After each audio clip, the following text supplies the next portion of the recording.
అయితే అసలు ఇరాన్ను America, Israel ఎందుకు టార్గెట్ చేశాయి? దీనికి కారణం ఏంటనేది కూడా ప్రస్తుతం అయితే క్వశ్చన్స్ రైజ్ అవుతున్నాయి. అయితే ఖమేనీని ఖతం చేస్తే కానీ తమ సమస్యలు తీరవనే రేంజ్లో ఎందుకు ఇలాంటి తీవ్ర నిర్ణయం తీసుకున్నాయి? సో మనం చూడొచ్చు, ఎందుకంటే యుద్ధం మొదలైనప్పటి నుంచి కూడా పగడ్బందీగా కూడా ప్లాన్ చేసి ఖమేనీని అయితే హతం చేశాయి. సో ఖమేనీని హతం చేస్తే సమస్యలు తీరిపోతాయి అనుకున్నాయా రెండు దేశాలు? అసలు ఎందుకు ఇంత పెద్ద ఎత్తున యుద్ధం అయితే ప్రకటిస్తుంది అనేది కూడా దీనిపై చర్చిద్దాము. ఎస్ సార్, చూస్తున్నాం కదా, అసలు ఈ రెండు దేశాలు ఎందుకు యుద్ధానికి పూనుకోవాల్సి వచ్చింది? కేవలం ఖమేనీని హతం చేయడం కోసమేనా, లేదంటే ఇంకేదైనా ఆశించి యుద్ధం మొదలు పెట్టాయనుకోవచ్చా?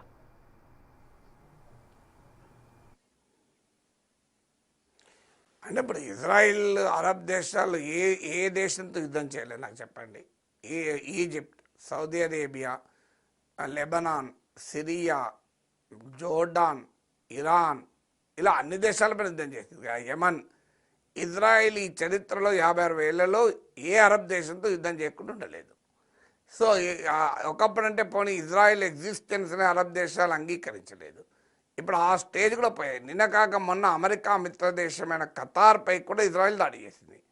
ఎందుకంటే ఖతార్ హమస్కు ఇజ్రాయిల్కు మధ్యవర్తిత్వం కుదిర్చే ప్రయత్నం చేస్తుంటే ఖతార్ పైన ఇజ్రాయిల్ దాడి చేస్తే నెతన్యాహు క్షమాపణ చెప్పుకోవాల్సి వచ్చింది. సో అందువల్ల ఇజ్రాయిల్ దాడికి గురి కాని అరబ్ దేశం అంటూ లేదు. అఫ్కోర్స్ అరబ్ దేశాలకు కూడా ఇజ్రాయిల్ ఉనికిని అంగీకరించలేదు. అందువల్ల ఇవాళ మధ్య ఘర్షణ 1940s నుంచి మొదలుకొని ఇప్పటి వరకు ఉంది. దానికి ఒక పెద్ద హిస్టరీ.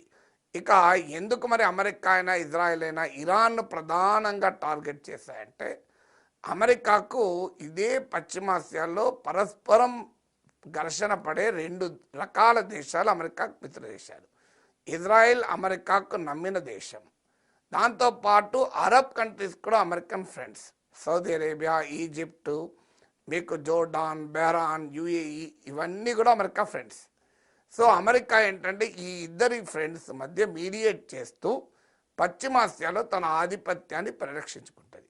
ఎందుకు పశ్చిమాసియాలో తన ఆధిపత్యం అంటే, ప్రపంచంలో ఉన్న ముడి చమురు రిజర్వ్స్లో 2/3 ఇక్కడే ఉన్నాయి. ఎక్కడ ఆయిల్ ఉంటే అక్కడ అమెరికా ఉంటుంది. అది ఇరాక్ కానీ, లిబియా కానీ, మీకు ఇటీవల వెనుజులా కానీ, ఎక్కడైనా కానీ. సో అందువల్ల నేచురల్ రిసోర్సెస్ ఎక్కడుంటే అక్కడ అమెరికా ఉంటుంది. సో అందువల్ల అమెరికాకు పెట్రో డాలర్ అంటారు, అంటే పెట్రోలియం ట్రేడు డాలర్లలో జరగడం ఇవాళ అమెరికన్ డాలర్ సుప్రీమసీకి ప్రధానమైన కారణం.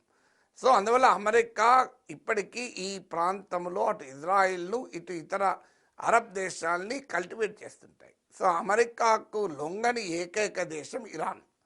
సో ఇరాన్ అమెరికాకు లొంగడం లేదు కనుక ఇరాన్ ఎలాగైనా లొంగ తీసుకుంటే అమెరికాకు, ఇజ్రాయెల్కు ఈ ప్రాంతంలో ప్రశ్నించే దేశమే మిగిలిదిగా. అలాగే ఇజ్రాయెల్తో సంబంధాలు పెట్టుకోమని అమెరికా ఒత్తిడితో క్యాంప్ డేవిడ్ అగ్రిమెంట్లో భాగంగా ఈజిప్ట్ పెట్టుకుంది. ఆ తర్వాత అబ్రహాం అకార్డ్లో భాగంగా యుఏఈ, మొరక్కో, బహ్రెయిన్ లాంటి దేశాలు ఒప్పందం చేసుకుంది. హమస్ దాడికి ముందు సౌదీ అరేబియా, ఇజ్రాయిల్ మధ్య కూడా నార్మలైజేషన్ టాక్ జరిగాయి.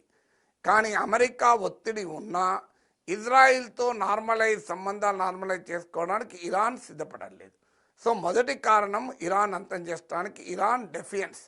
ఇరాన్ ఎట్టి పరిస్థితుల్లో అమెరికా ఆధిపత్యానికి లొంగి ఇజ్రాయిల్కు తలవంచడానికి సిద్ధంగా లేదు.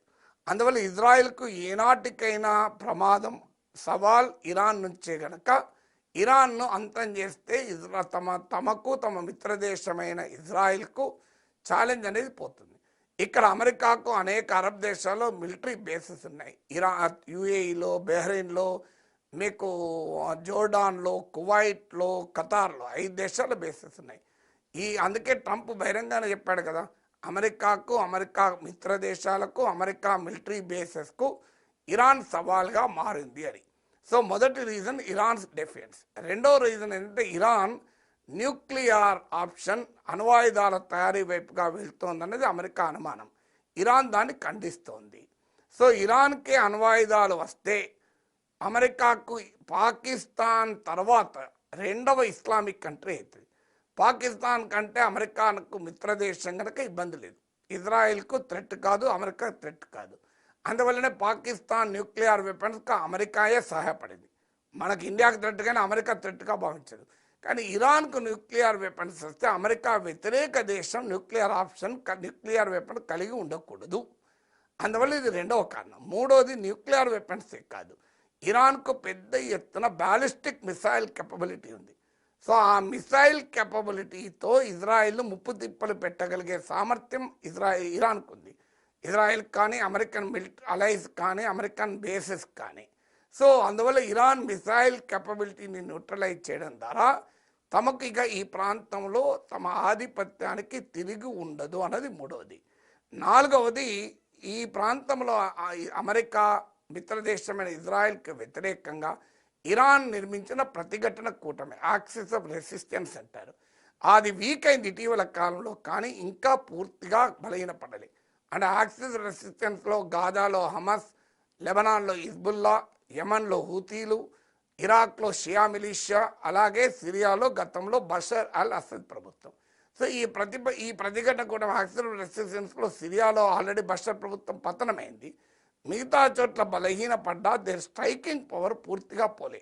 సో అందువల్ల ఇరాన్ యాక్సిస్ ఆఫ్ రెసిస్టెన్స్ కూడా తమకు ఛాలెంజ్గా అమెరికా భావిస్తుంది, ఇజ్రాయెల్ భావిస్తుంది. అందువల్ల ఈ 4 కారణాల రీత్యా ఇజ్రాయెల్ను వీకెండ్ చేయడంతో ఐదో కారణం కూడా ఉంది. ఇజ్రాయెల్కే కాదు, ఇతర అరబ్ కంట్రీస్ ఉన్నాయి. ఇప్పుడు సౌదీ అరేబియా, ఈ యుఏఈ లాంటి అమెరికా మిత్ర దేశాలన్నీ సున్నీ కంట్రీస్, ఇరాన్ ఏమో షియా కంట్రీ.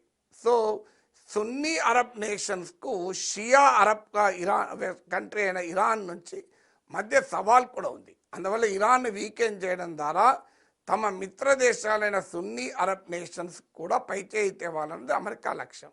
ఈ 5 కారణాల రీత్యా అమెరికా, ఇజ్రాయిల్ ఇరాన్ను లేకుండా చేస్తే, అంటే ఇరాన్ ప్రస్తుత రిలీజియస్ లీడర్షిప్ను లేకుండా చేస్తే, తమ అనుకూల ప్రభుత్వాన్ని ఇరాన్లో పెట్టుకుంటే ఈ 5 ప్రమాదాలు పోవడమే కాకుండా ఇరాన్లో ఉన్న చమురు సంపదను అమెరికా కొల్లగొట్టడానికి యథేచ్ఛగా ఉపయోగపడుతుందన్నది లక్ష్యం.